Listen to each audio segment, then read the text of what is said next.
بسم الله الرحمن الرحيم.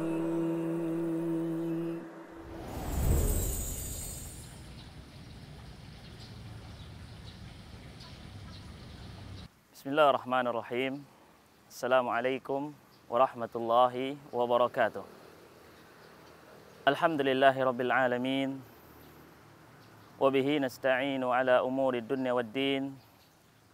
Wa sallillahumma wa sallim wa barik wa an'im ala nabiyyina Muhammadin wa ala alihi wa sahbihi wa man ihtada bihudah wa istanna bisunnatihi ila yaumiddin wa sallama tasliman katsira, amma ba'd. Ma'asyiral muslimin, ma'asyiral muslimat, para pemirsa dimanapun antum dan antuna berada, yang mudah-mudahan senantiasa diberkahi dan dimuliakan Allah Subhanahu wa ta'ala. Sekarang kita berada di bulan yang mulia, bulan yang penuh berkah, bulan yang di dalamnya terdapat keutamaan-keutamaan yang tidak dimiliki oleh bulan-bulan selainnya. Bulan yang mana Allah Subhanahu wa ta'ala panggil kita, seru kita sebagai hambanya untuk kembali kepada Allah Subhanahu wa ta'ala.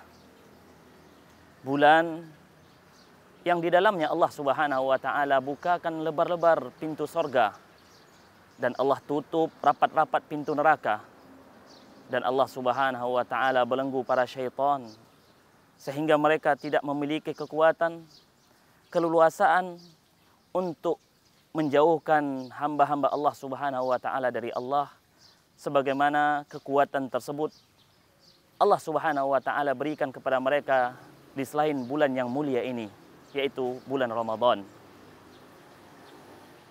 Para pemirsa yang dimuliakan Allah Subhanahu wa ta'ala, dalam hadis Abu Hurairah, Nabi kita tercinta sallallahu alaihi wasallam bersabda, "Atakum syahrul Ramadan syahrun mubarak." Telah datang kepada kalian bulan Ramadan, bulan yang penuh keberkahan. Bulan yang penuh keberkahan, kata Nabi kita tercinta sallallahu alaihi wasallam.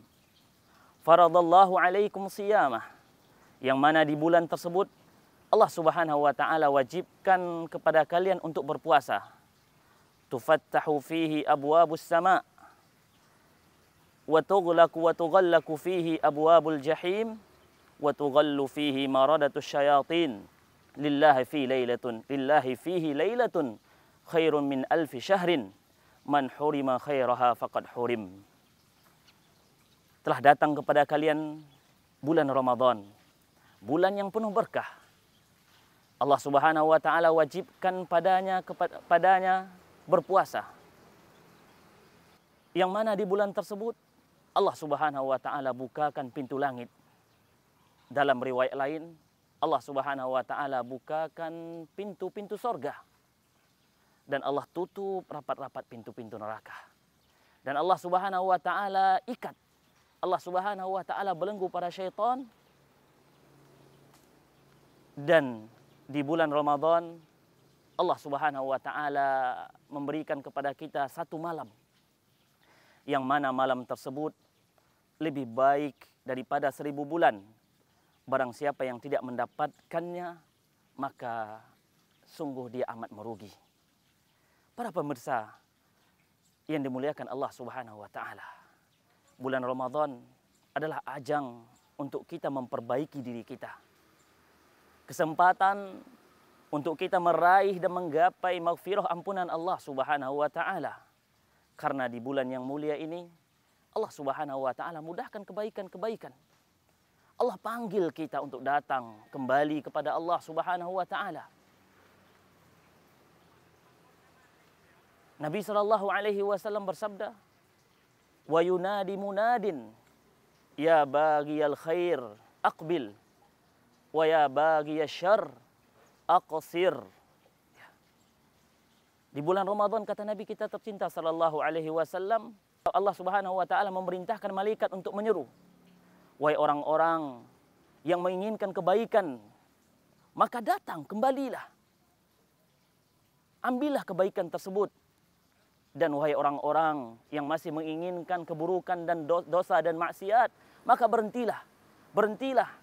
Karena Ramadan adalah hadiah yang Allah Subhanahu wa taala berikan kepada hamba-hambanya untuk datang kembali kepada Allah Subhanahu wa taala, untuk bisa meraih maghfirah ampunan Allah Subhanahu wa taala. Oleh karena itu para pemirsa yang budiman, nasihat ana kepada diri sendiri dan kepada antum sekalian, di bulan yang mulia ini, manfaatkan dia untuk benar-benar melatih jiwa kita untuk selalu tunduk dan patuh kepada Allah Subhanahu wa taala. Gunakan dia untuk memperbaiki diri kita dari yang sebelumnya kurang baik kepada yang lebih baik. Karena seandainya Ramadan bulan yang penuh berkah, yang di dalamnya terdapat begitu banyak keutamaan-keutamaan, yang di dalamnya Allah Subhanahu wa taala mudahkan pintu-pintu kebaikan, kita tidak bisa memanfaatkan dia. Kita tidak bisa mendapatkan ampunan Allah Subhanahu wa taala pada bulan yang mulia ini. Lantas, kapan lagi kita bisa untuk mendapatkan kebaikan-kebaikan tersebut? Kapan lagi kita bisa memperbaiki diri kita kepada hal yang lebih baik daripada sebelumnya? Seandainya Allah Subhanahu wa taala katakan pada bulan yang mulia ini, Allah Subhanahu wa taala bukakan pintu-pintu surga, alangkah meruginya kita ketika kemudahan tersebut ada di depan mata kita, sementara kita tidak bisa untuk memasuki salah satu pintu-pintu surga yang telah dibukakan lebar-lebar oleh Allah Subhanahu wa taala. Alangkah meruginya kita ketika Allah Subhanahu wa taala membebaskan hamba-hambanya dari api neraka pada setiap malam pada bulan Ramadan, sementara kita bukan termasuk hamba-hamba Allah Subhanahu wa taala yang terbebas dari api neraka tersebut. Alangkah meruginya kita, ma'asyarul muslimin. Mumpung kita masih berada, Allah Subhanahu wa taala berikan kita karunia taufik untuk bisa berjumpa dengan bulan yang mulia ini, maka manfaatkan dia untuk ketaatan. Perbanyaklah amalan-amalan soleh, kebaikan. Gapailah ampunan dan maghfirah Allah Subhanahu wa taala. Mudah-mudahan apa yang kita sampaikan bermanfaat. Wassallallahu ala nabiyina Muhammad wa ala alihi wa sahbihi wasallam. Walhamdulillahi rabbil alamin.